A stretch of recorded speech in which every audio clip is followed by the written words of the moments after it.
7장 부터 봅니다. 그러므로 내 형제들아, 너희도 그리스도의 몸으로 말미암아 율법에 대하여 죽임을 당하였으니 이는 다르니 곧 죽은 자 가운데서 살아나신 이에게 가서 우리로 하나님을 위하여 열매를 맺히게 하려 함이니라.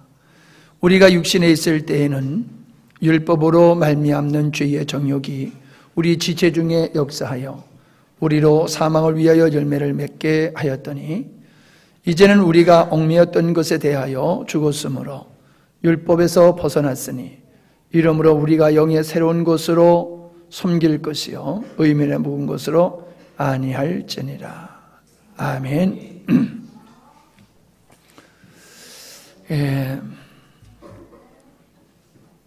지난 시간에 이 7장 전반부 율법에 대해서 우리가 말씀을 나눴습니다. 그런데 좀 미진한 부분이 있어서 또 이번에 서울 가서 사역을 하면서 이렇게 또 새롭게 느낀 부분이 있어서 이 부분의 말씀을 들고 다시 섰습니다. 사람은 살아가는 다 나름대로의 방법이 있습니다. 그걸 체계라고도 표현을 합니다.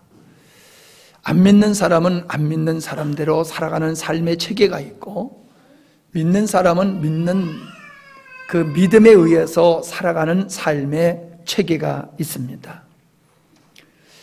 근데 모든 사람들은 거의가 다 이게 전적인 법을 무시하는 게 아니라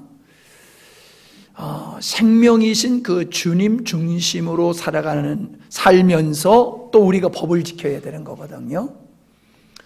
근데 하나님을 모르는 사람들은 오직 법을 따라서 살아가는 것을 의롭게 생각을 하고 법에 의해서 지배받고 법에 의해서 살아가게 되는 것이 일반인들의 삶이라고 하는 것을 보게 되어집니다.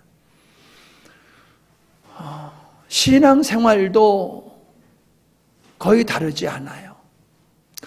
율법에 의해서 살아갑니다. 많은 분들이. 제가 서울 가서 이렇게 상담을 하고 다른 분들을 섬기다 보면은 굉장히 힘들어하고 어려운 분들을 만나요. 근데 대화를 하다 보면은 무엇을 느끼냐면, 이분이 복음을 잘 모르는 분이로구나.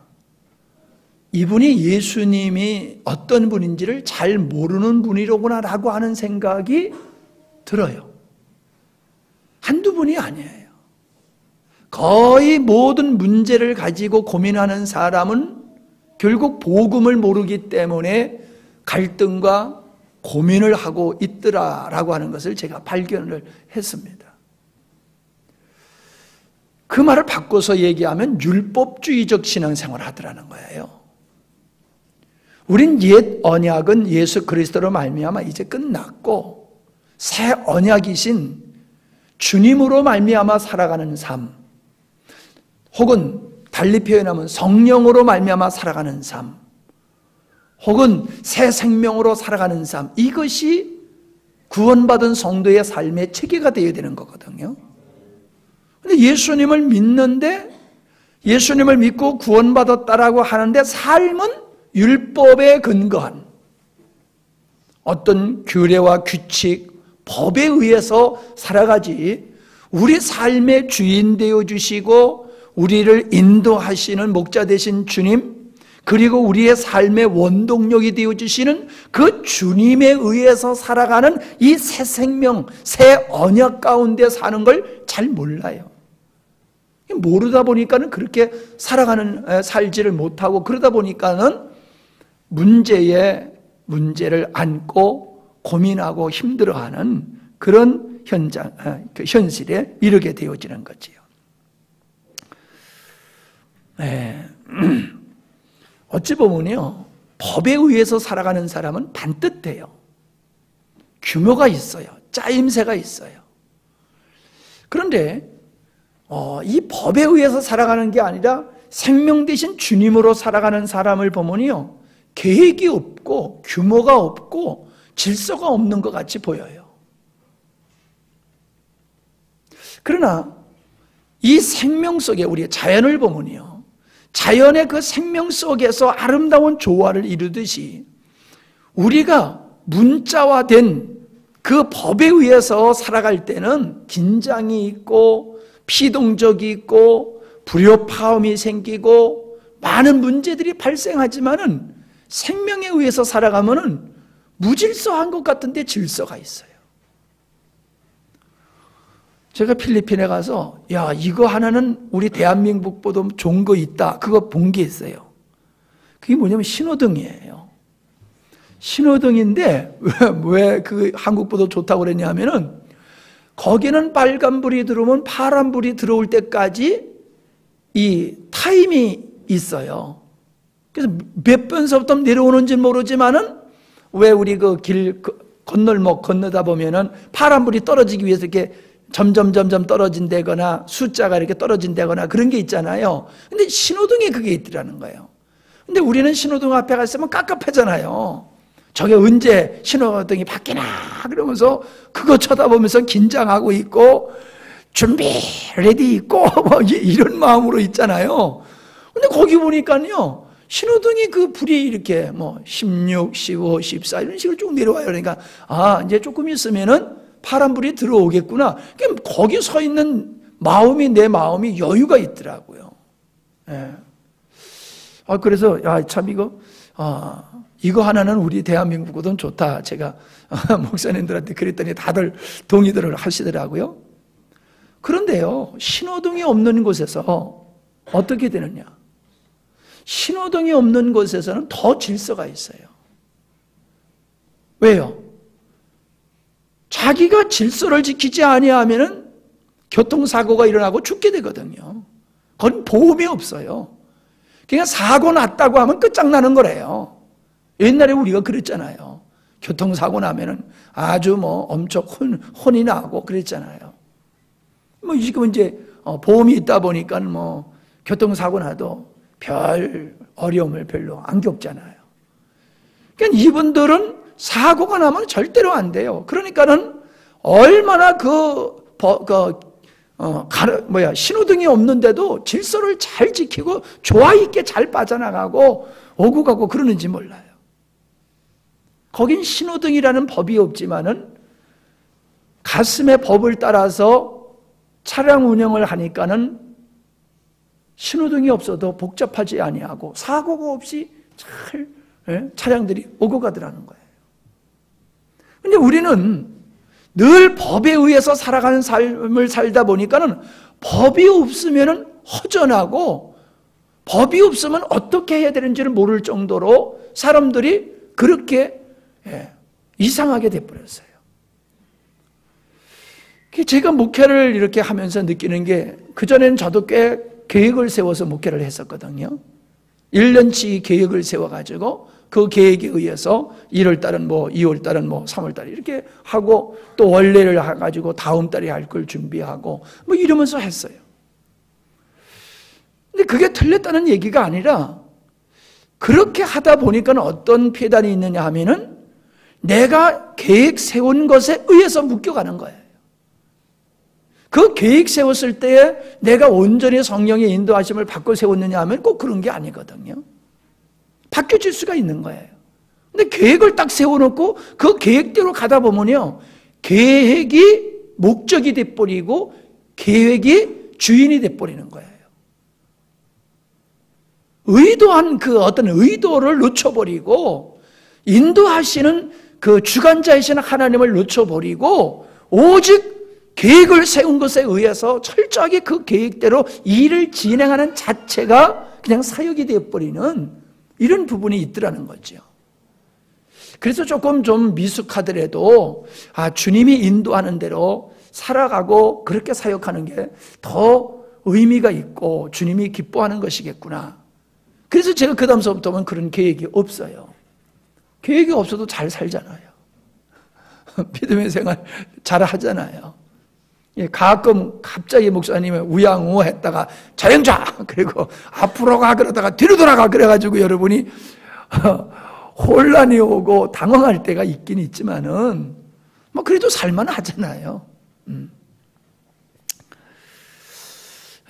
우리는 이 체계, 삶의 체계를 좀 바꿔야 된다는 거죠. 법에 의해서 살아가는 것이 아니라 생명 대신 우리 주님에 의해서 살아가는 이 삶을 살아가야 되는데, 그렇게 되기 위해서는 율법으로부터 벗어나야 된다는 거예요. 율법으로부터 벗어나서 그리스도께로 갈 때에 주님의 인도하심으로 말미암아 우리의 삶이 이루어진다는 거죠. 우리가 아무리 선하고 착하고 뭐 의롭다 하는 일을 한다 할지라도 주님 안에서 행하지 않는 것은 하나님이 인정하시지를 않습니다. 그냥 우리는 사람들이 봤을 때 착한 행위다, 의로운 행위다, 좋은 행위다 뭐 이러면 다 좋은 줄 알아요.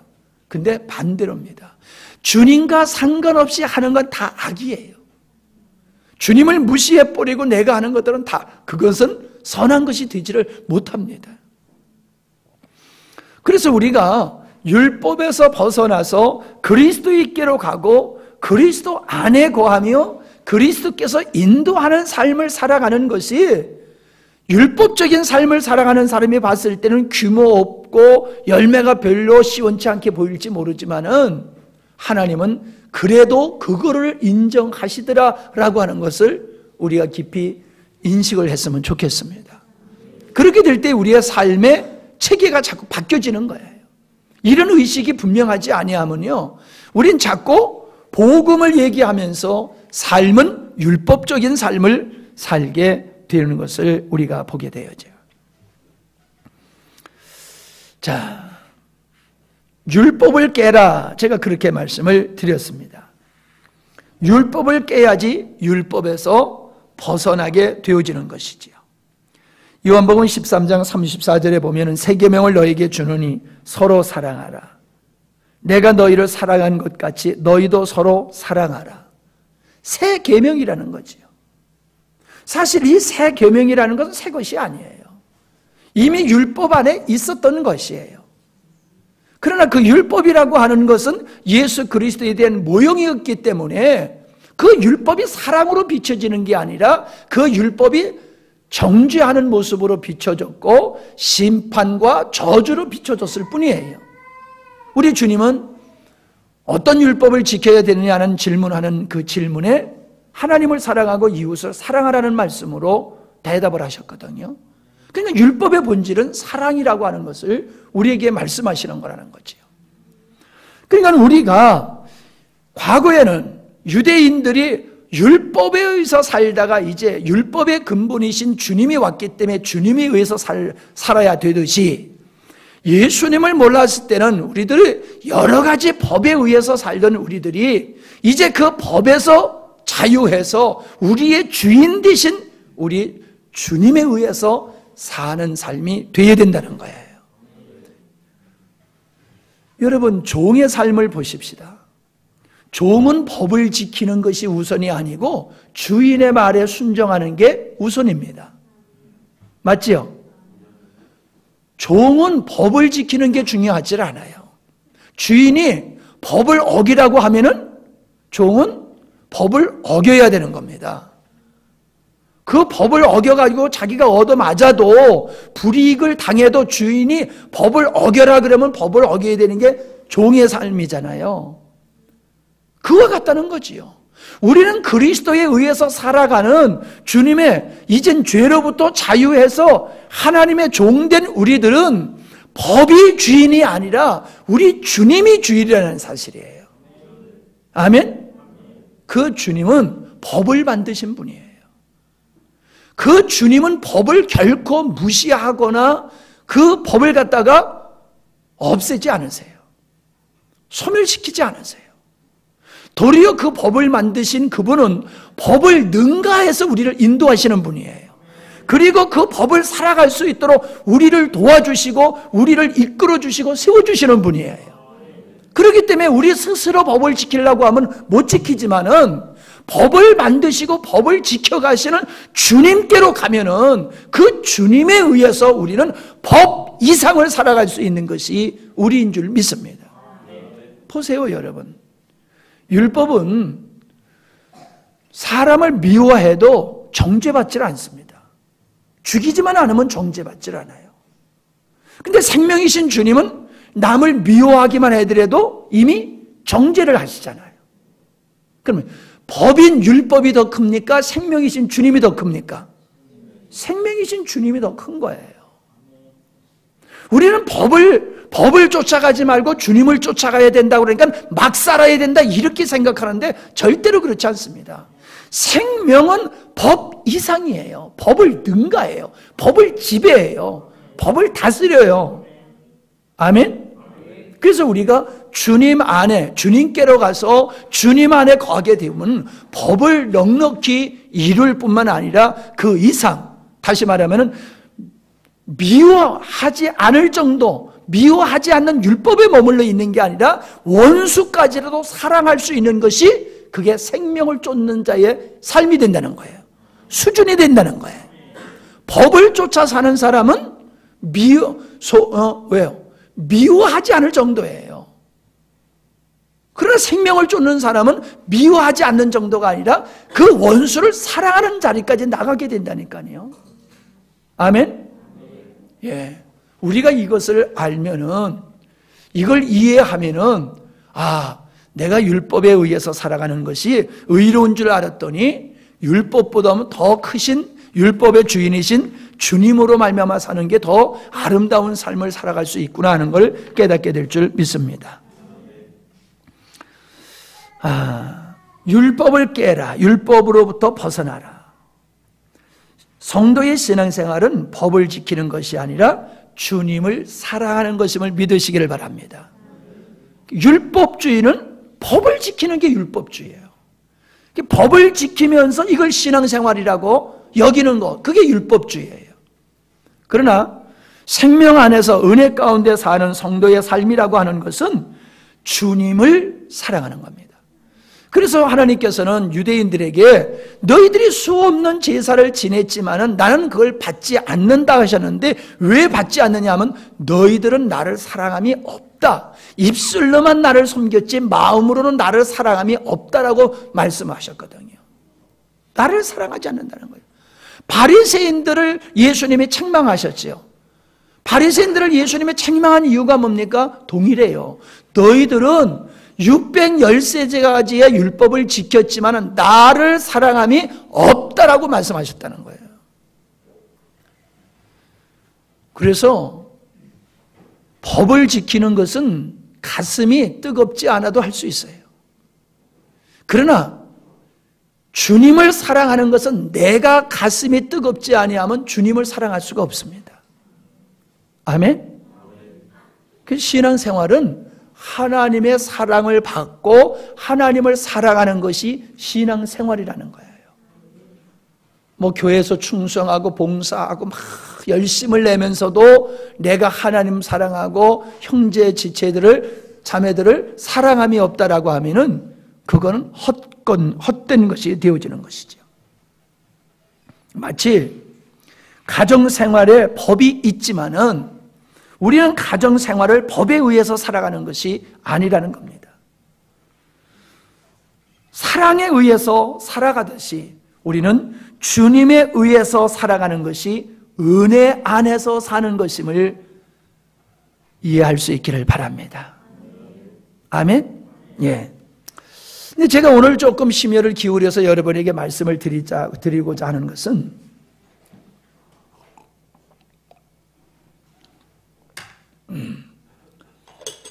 내가 만든 법이 있고 사회가 만든 법이 있어요. 공동체가 만든 법이 있어요.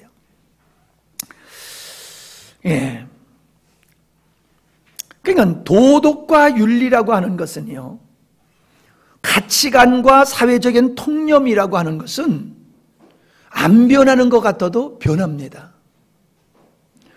나라마다 윤리와 도덕과 가치관과 통념이 다릅니다.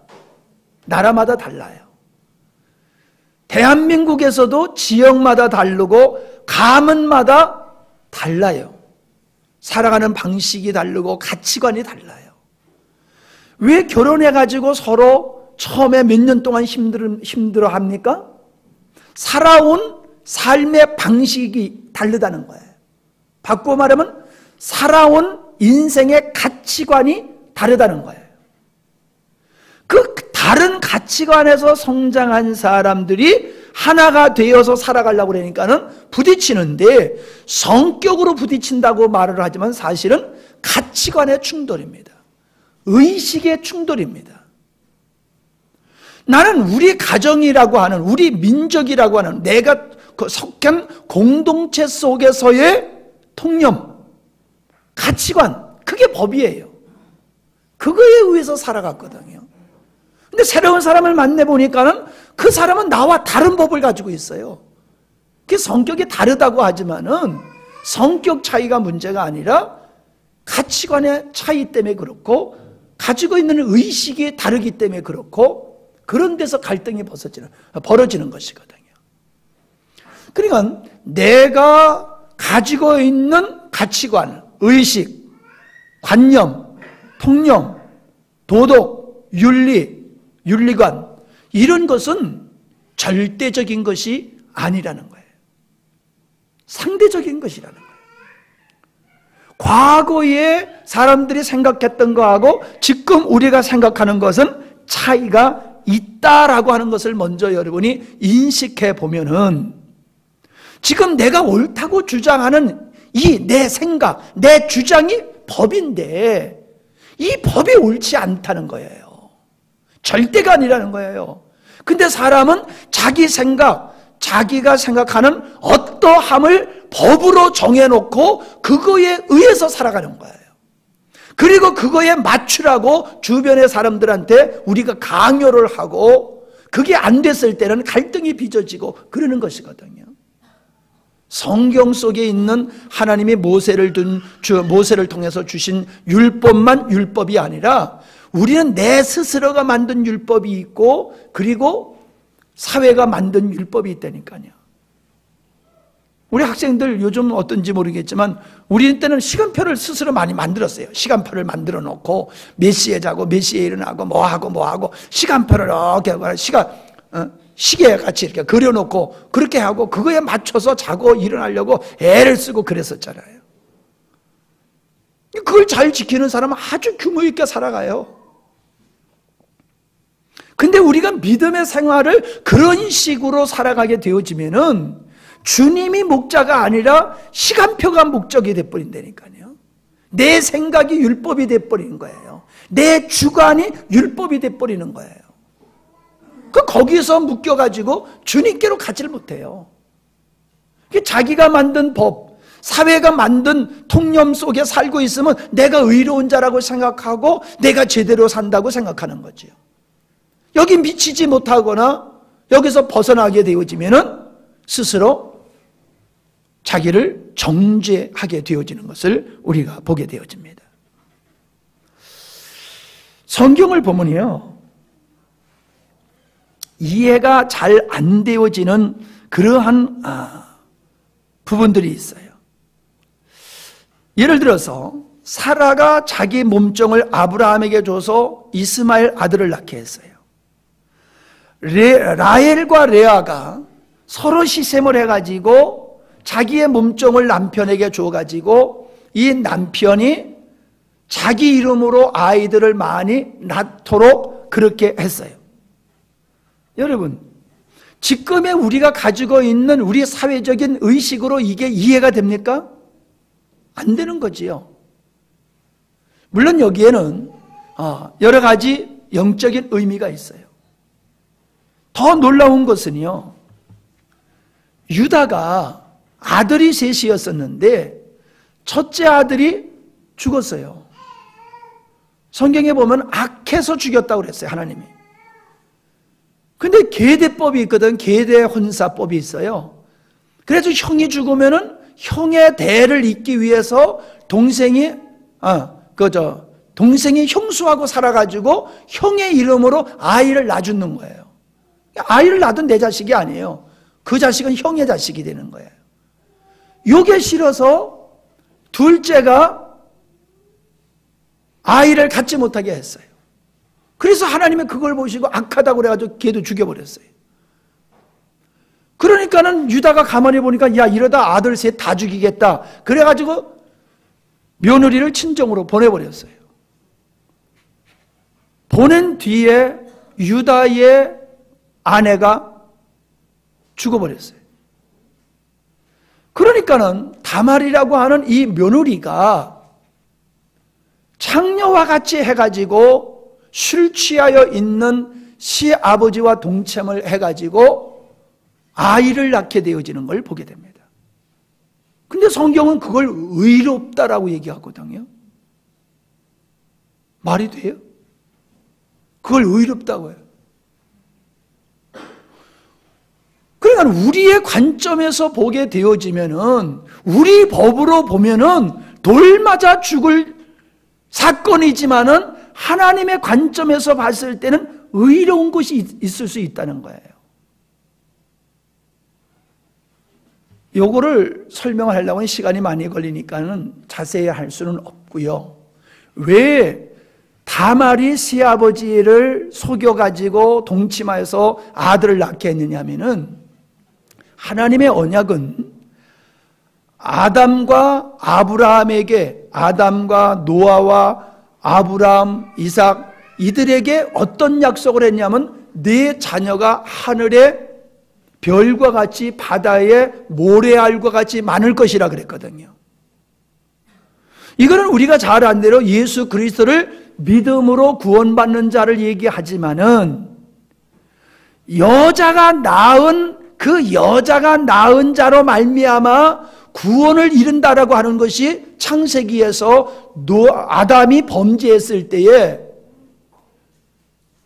여인의 후손이 뱀의 머리를 짓밟는, 마귀를 멸망하는 이 말씀을 통해서 여인의 후손이 누구예요? 예수 그리스도거든요. 예수 그리스도를 통해서 마귀를 멸하는, 십자가에서 부활할 것을 말씀하신 거거든요. 그러니까는 하나님이 약속하신 대로 아브라함의 씨가 계속해서 어떻게 돼야 돼요? 유지돼야지 돼요. 유지가 돼야 돼요. 근데 하나님은 유다에게 너에게서 홀이 나올 것이다, 너에게서 메시아가 나올 것이라고 말씀을 하신 거예요. 그런데 유다의 아들들이 죽고 이제 그 시간이 없으니까 다 못 하고요. 죽어서 다 죽어버리면은 하나님이 약속하신 대로 계대가 이루어질 수 있어요, 없어요? 이루어질 수가 없는 거예요. 그러니까 다말은 그냥 무조건 새끼 하나 낳자, 이것 때문에 그렇게 한 게 아니에요. 음욕을 품고 그렇게 한 게 아니에요.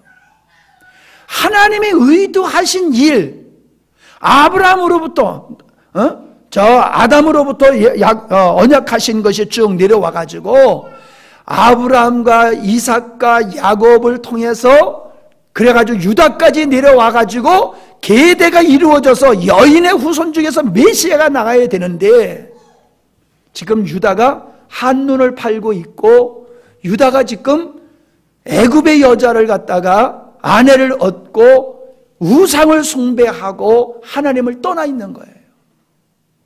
그런 상황 속에서 하나님의 뜻이 중달될 위기에 있을 때에 다말은 하나님께서 약속하신 그 계대가 끊기지 아니하고 이루어지기 위해서 인간의 도덕과 윤리를 뛰어넘어서 장녀와 같은 모습으로 그 씨를 생산하게 되어지는 모습을 볼 수가 있는 거예요. 그러니까 우리가 살아가면서 우리 인간들이 생각하는 그 법이다라고 하는, 의롭다, 도덕이다, 윤리다라고 하는 것은 하나님의 뜻 앞에서 비춰봤을 땐 그건 아무것도 아니라는 거예요. 사마리아 여인, 남편이 5이었는데 그만큼 5을 바꾼 여자예요, 남편을. 그리고 지금도 같이 사는 남자도 내 남자가 아니야. 어디서 뺏어왔나 봐. 그런 여자를 지금 주님이 긍휼히 여시고 그 여자를 구원하고 계시거든요. 그러니까 우리 통념으로 보면 야, 그런 여자를 구원해? 그건 지옥에 가도 아르목에 갈 여자인데, 이런 개념이 있잖아요. 현장에서 가늠하다 잡힌 여자가 있어요. 모두가 율법주의자들이 그를 때려 죽이라고 그러는데, 율법주의자들이 때려 죽이라고 그러는 것은 율법이 때려 죽이라고 그러는 거예요. 가늠한 여인은 율법에 의하면 죽어야 되는 거예요. 그게 법에 의해서는 죽어야 되는 거예요. 그러나 사랑이신 주님의 입장에서 보면 그도 구원받아야 할 죄인이라는 거예요. 나은 게 없어요. 똑같은 죄인이요, 같이 구원받아야 할 존재라는 거지요. 근데 우리가 가지고 있는 어떤 사회적인 통념과 가치관, 도덕과 윤리라고 하는 이걸 절대화시켜가지고 그것을 하나님보다도 더 우선해가지고 그 법을 지키면 나는 의롭고 그 법을 어긋나면 성경도 이상하다, 하나님도 이상하다는 쪽으로 우리가 기울어져 가는 거예요. 일부 다처제, 어떻게 보면은 흔히 볼 수 있는 일이죠. 남자가 여러 아내를 데리고 사는 거예요. 근데 반대로요, 한 여자가 여러 남자를 데리고 사는 데도 있다는 거예요. 지금 우리가 살고 있는 이 시대에도요. 우리나라에서는 남자가 가정에서 결정권을 가지고 있지만 중국이나 필리핀 같은 데는요, 여성이 그 권리를 가지고 있어요. 그 남자들은요, 맨날 앉아가지고 우통 벗고 더우니까 배만 띵 내밀고요, 배만 극적극적하고 놀고만 있어요. 필리핀 여행하면서 보면요, 일하는 남자들을 못 봐요. 일하는 남자들이 별로 없어요. 관공서나 공항이나 어딜 가도요, 여자들이 훨씬 많아요. 왜 그런지 아세요? 스페인이 필리핀을 지배하면서 이 필리핀을 영원히 지배하기 위해 가지고는 남자들을 죽여야 되는 거예요. 근데 남자를 그냥 생명을 끊어 죽이는 게 아니라 기를 죽여버린 거야, 기를. 남자의 권위를 갖다가 묵사발을 시켜버렸어요. 그래가지고 여성들이 굉장히 권위가 있는 거예요, 가정에나 사회에서나. 필리핀에서는 남자들이 쪽을 못 쓴다니까요. 비리비리비리해. 예. 이 이야기를 제가 왜 하느냐 하면은, 우리는 내가 가지고 있는 사회와 문화와 통념과 가치관을 절대화하고 그걸 지키는 것을 의롭다고 생각하는 걸 아니라고 하는 걸 입증하기 위해서 제가 이런 이야기를 자꾸 하는 겁니다. 더 웃기는 건요, 아프리카에서 어떤 부족은요, 제가 글을 읽어본 건데, 선교사님이 어떤 부족에게 갔더니요, 그 부족의 족장이 자기 마누라 부인이 여럿인데 그 여럿 중에 한 부인을 저녁에 화대하라고 방으로 들여보내주는 거예요. 아주 극진한 손님에게 주는 선물이에요. 아내를 하루 저녁 빌려주는 거예요. 그거 거절하면요, 굉장히 신뢰가 되는 거예요. 이해가 안 되잖아요. 요즘 청소년들이 학교에서 왕따를 당하고 폭행을 당하고 또 어린아이들이 성적 폭행을 당해가지고 스스로 목숨을 끊는 일들이 엄청나게 많이 일어나고 있습니다. 근데 우리는 그런 사건이 벌어지면은 1차적으로 그 피해를 당한 사람을 갖다가 이렇게 뭐라고 그럴까요? 옹호한다거나 긍휼히 여긴다거나 그런 모습을 보입니다. 가해자는 정죄하는 건 당연하지요. 그런데요, 이 현상을 가만히 보면은 왕따를 당했고 폭행을 당했고 구타를 당했고 이게 문제가 아니더라는 거예요. 왕따를 당하고 폭행을 당하면은 2차적으로 자기가 자기 자신을 갖다가 괴롭히기 시작해요. 나는 외로워. 나는 혼자야. 누구도 내 친구가 되어주지 않아. 아니 뭐 친구가 학교 친구만 친구입니까? 자기를 사랑해주는 사람이 학교 동급생들만 있습니까? 혹시 학교에서 친구들이 자기를 왕따를 시켜도 정말 너 없으면 못 살아 하는 부모님이 계시고 가족이 있고 그를 사랑하는 사람들이 얼마나 많습니까? 맞죠? 근데 애들이 그건 안 봐요. 나를 사랑해주고 계시는 부모님과 그 수많은 사람은 안 보고 학교에서 친구들이 자기를 왕따시켰다. 그 친구들 중에서 그가 나를 폭력으로 정적인 폭력을 했다. 어떤 요거에만 국한시켜가지고 자기를 비참하게 생각하는 거예요. 나는 불행해. 나는 더러운 사람이 됐어. 그런 의식을 갖는 거예요. 스스로가 정죄를 하는 거죠, 자기를. 그냥 어떤 그 언어의 폭력이라든가 물리적인 폭력이라든가 또 아니면 인격적인 모독이라든가 이것도 큰 거지만은 그까지 뛰어넘으면 아무것도 아니에요. 뛰어넘을 수 있어요. 왜? 야, 너들만 뭐 지난번에 그랬잖아요. 우리 인성이가 야, 내가 너들 집단적으로 왕따시킨다. 에? 친구들이 자기를 왕따시키니까 나 혼자서 너들을 다 왕따시킨다. 이렇게 믿음으로 쓰니까는 이기잖아요. 에? 아, 이해가 되면 끄떡끄떡 하세요. 예.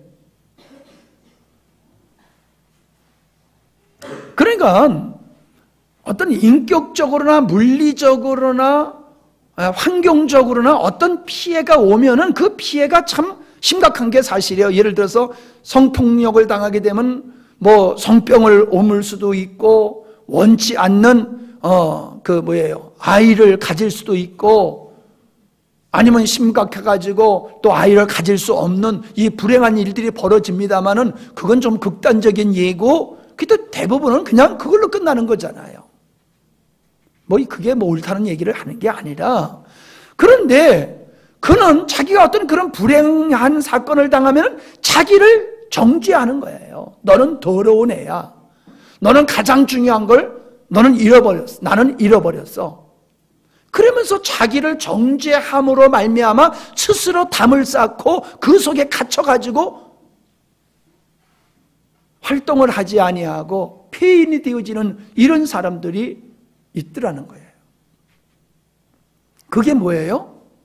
법이요. 자기 나름대로 그 사회가 가지고 있는 의식 속에서 이미 벌써 그것이 법이 돼가지고 그런 생활을 하는 거예요. 더 웃기는 건 보세요. 그런 아이를 보고 아, 참 불행하다. 아주 궁일이 여기고 불쌍히 여기고 그러다가 나중에는 주위의 사람들이 쟤는 폭력당한 아야. 그리고 손가락질 했잖아요. 말은 안 하지만 마음속에 걔를 갖다 격리시키잖아요. 혹시 그런 아이가 우리 집으로 온다라고 하면 두 손 들고 맞이할 사람들이 얼마나 있겠어요? 너는 과거가 있기 때문에 안 돼. 이렇게 손을 그어버리잖아요. 법에 의해서 인간들이 가지고 있는 어떤 의식 속에 그 법의 선입감이라고 하는 어떤 법에 의해 가지고 그렇게 하는 거예요. 글을 보면요, 요즘 젊은이들은 혼전 성관계를 통해 가지고 순교를 가지고 결혼하는 아이들이 몇 프로가 안 된다고 그러더라고요. 사실인지 아닌지는 모르겠지만. 근데 내 스스로 혼전 성관계를 하는 건 괜찮고 타의에 의해서 그것을 내가 빼앗기는 것은 그거는 아주 크나큰 문제고 뭐 그 문제 있는 거 아니에요? 애들에게 술, 담배 팔면 안 된다. 그럼 어른도 먹지 말아야 되잖아요. 나쁜 거면은. 근데 애들이니까 안 되고 어른이니까 된다. 이게 무슨 법이 그래요?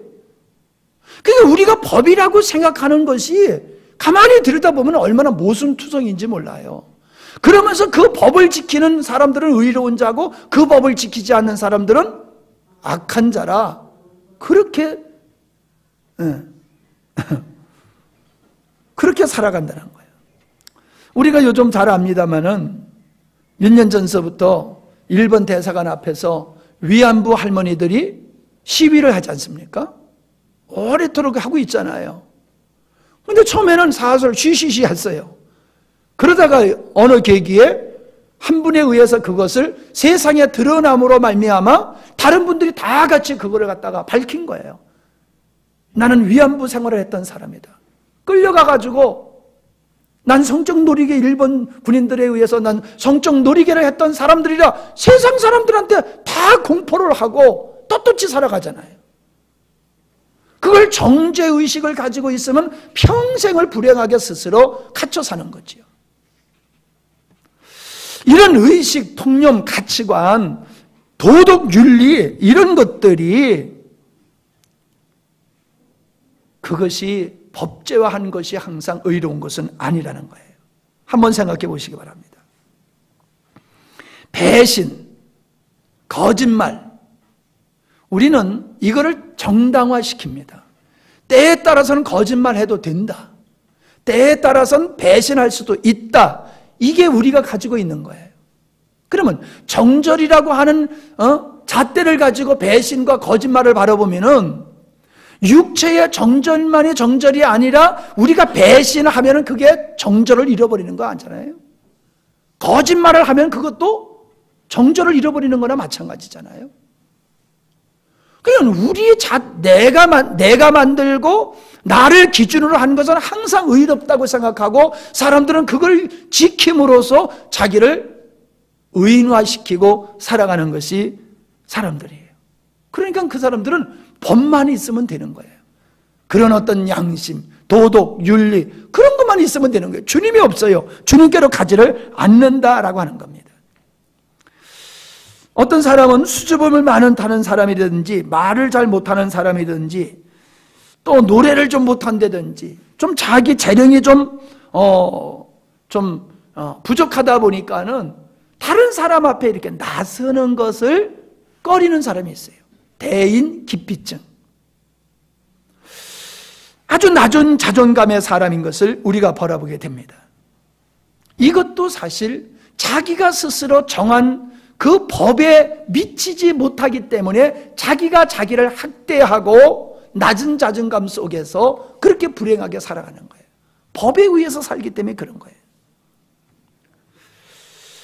건강하던 사람이 사고를 통해서 불구자가 되어져 가지고 살게 되었을 적에 자살을 시도하는 사람들이 참 많습니다. 내가 이렇게 사느니 차라리 죽어버려야 되겠다.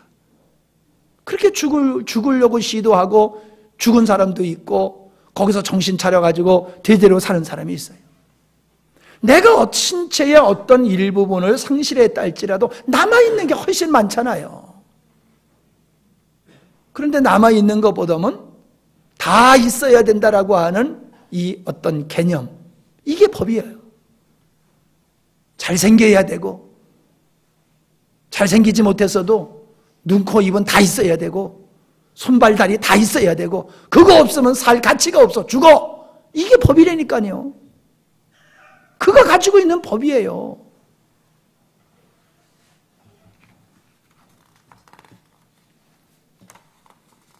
내가 어렵게 설교를 하나? 열심히 듣긴 드시는데 가만히 계시는 거 보니까는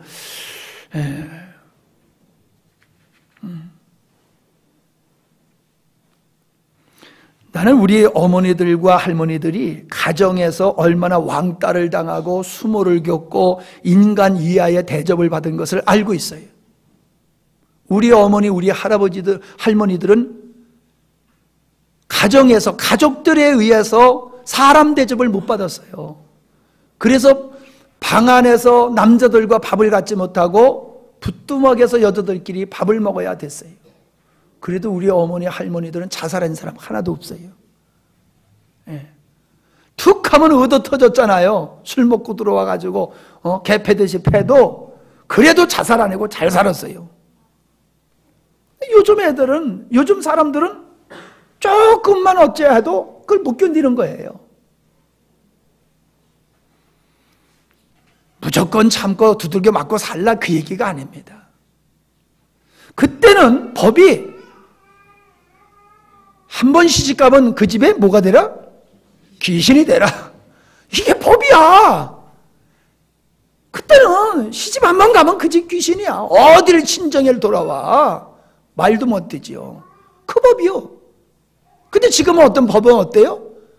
첫날 밤에 때려잡아가지고 못 잡으면 평생 종이 되니까 첫날 밤에 잡아라 이러다가 이게 법이야 요즘은. 그래서 못 잡아가지고 잘못 설 잡아가지고 문제가 생겨가지고 괜히 사랑하면서도 쓸데없는 소리 듣고 하다가 불행하게 되는 일들이 있잖아요. 우습죠? 사람들이 살아가는 걸 가만히 생각해보면 얼마나 웃기는지 몰라요.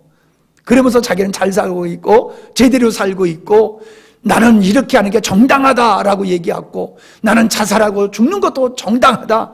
이 사회가 무슨 때고 나를 왕따시키는 저 사람 때문에 난 못 살고 죽는 거야. 그러니까 내가 죽는 건 당연해. 당연한 게 아니에요. 그건 자기 사랑, 자기 주관, 자기가 높임을 받고 자기가 사랑받고 자기가 인정받고 싶은데 그게 안 되니까 죽어버리는 거예요. 우리 어른들은 그렇게 안 해도 잘 살았다니까. 아니 학원 폭력이 옛날에는 없는 줄 아세요? 여러분 학교 다닐 적에 학원 폭력 없었어요? 여러분 좋은 학교만 다녀가지고 그런 사람이 없었구나. 예. 나는 학교가 껄렁껄렁한 학교를 다녀서 그런지 있었어요. 그래서요 돈도 뺏기고 신발도 빼앗기는 거, 도시락 빼앗기는 건 아주 여반사였어요. 그런 녀석들은 밥도 안 사가지고 와. 그래가지고 그냥 내키는 대로 그냥 가서 두져가지고 그냥 뭐 찍히는 게 내 도시락이야. 그래도 아무런 일 없이 학교 다 잘 다녔다니까 죽긴 왜 죽어. 지가 대접받고 싶어서 그런 거예요. 지가 그렇게 하고 싶은데 못하니까 그런지 모르겠어.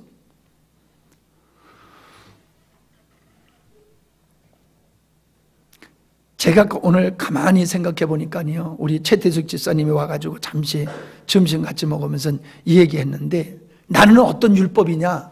나에게 크나큰 율법이 있어요. 나는 오늘 딱, 요 일을 다 해야 돼.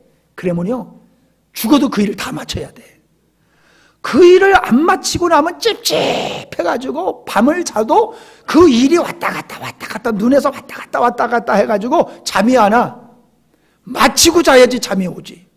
이게 율법이라니까. 나에게는 그게 율법이요. 이걸 벗어나야 되는데 이렇게 잘 못 벗어나고 있어요, 제가. 성경 통독, 새벽기도, 퀴티, 섬김 소중한 것이에요. 근데 우리는 우리 나름대로 벌써 법을 지어놨어요. 장로님은 이 정도 해야 돼. 목사님은 이 정도 해야 돼. 안수 집사님은 이 정도 해야 돼. 서리 집사님은 이 정도 해야 돼. 교사는 이 정도 해야 돼. 우리 스스로가 이 정도 해야 돼. 성경이 말하는 걸 얘기하는 게 아니라 우리 통념상 이 정도는 해야 돼 라고 이미 벌써 법이 돼 있어요. 법제화가 돼 있어요. 그래서 그거 하면은 신앙 좋은 집사님, 그거 못하고 미치지 못하면은 엉터리 집사님, 이게 우리가 가지고 있는 관점이잖아요. 맞지요? 주님이 기준이 아니라니까요. 우리가 이런 모든 것을 내려놓고 우리가 주님께로 가서 주님이 법이 되고 주님이 길이 되어야 되고 주님이 우리의 삶의 원동력이 되어지는 삶을 살아가야 되는데 그게 아니에요. 그러니까 우리가 감정의 영향을 받고 환경의 영향을 받고 생각의 영향을 받고 그 시대의 가치관의 영향을 받고 그러니까 우리가 주님께로 들어가지를 못하는 거예요. 율법이라고 하는 성경적인 율법이 아니라 내가 만든 율법, 가정이 만든 율법, 교회가 만든 율법, 사회가 만든 율법에 갇혀가지고 허덕거리며 살고 있는 그리스도인들을 제가 보기 때문에 혹시 우리 성도들도 그러지 않을까 해서 제가 이렇게 말씀을 드리는 겁니다. 이해되면 아멘 하시기 바랍니다. 예. 여러분이 괴로워하는 것이 무엇입니까? 여러분이 지금 괴로워하고 계시다라고 하면은 그 괴로운 것이 내가 하고 싶은 대로 하지 못한 것, 물론 의로운 모습이지요. 내가 예를 들어서 40일 작정기도, 새벽 작정기도를 했는데 마지막 날 그만 하루를 빼먹었어. 그러면 처음부터 다시. 그런 사람들 많아요. 그 음식기도 하다가 나도 모르는 사이에 먹었어. 그러면 앞에 건 다 무효. 그래도 또 다시 시작하는 사람이 있어요. 그게 내가 만든 법이라니까요. 그런 법에 묶여가지고 신앙생활하는 사람들이 얼마나 많은지 몰라요. 그러니까 자유할 수 있고 행복할 수 있음에도 불구하고 이러한 율법에서 벗어나지 못함으로 주님께로 속하지 못하여 불행하게 사는 사람이 많더라는 거예요. 우리 중에는 그런 분이 없기를 바랍니다. 우리가 주님께로 가려고 하면요, 율법에서 벗어나야 돼요. 열매를 맺으려면 주님께로 가야 되고, 주님께로 가려고 하면 율법에서 벗어나야 돼요. 그래야지 주님께로 가고 주님 안에 거할 때에 하나님을 향하여 열매를 맺는 자가 될 수 있음을 성경은 우리에게서 말씀해 주고 있습니다. 여기 육신에 있을 때에는 율법으로 말미암아 죄의 정욕이 우리의 지체 중에서 역사했다라고 얘기하고 있습니다. 여러분, 우리가 생명이신 주님 안에 거하게 되어지면은 율법으로 말미암아 율법으로부터 우리가 자유하게 되지만은 내 중심적인 사람과 사회가 내가 만든 법에 의해서 살아가는 사람이 육신에 있는 사람이고, 이런 사람은 그 법에 의해서 도리어 정욕의 종이 되어서 살게 되는 것을 바울은 우리에게 말씀해 주고 있습니다. 주님에 의해서 살아가는 여러분 되시기를 바랍니다. 듣는 거로 끝나면 안 돼요. 열매가 맺어지질 않아요. 분명한 것은 율법으로부터 자유해서 그리스도 안에 거하고 그리스도에 속하여 살게 되면 열매를 맺고 아름다운 주님이 말씀하신 대로 풍요로운 삶을 살 수 있는 거예요. 그런 삶을 주께서 우리에게 원하십니다. 그런 삶을 우리에게 축복해 주십니다. 그렇게 살아가실 뿐만 아니라 어두운 가운데서 헤매고 있는 분들을 여러분이 구원하고 건져낼 수 있는 귀한 사역자들이 되시기를 바랍니다. 고마우신 아버지 하나님, 우리가 과거에는 유대인들과 같이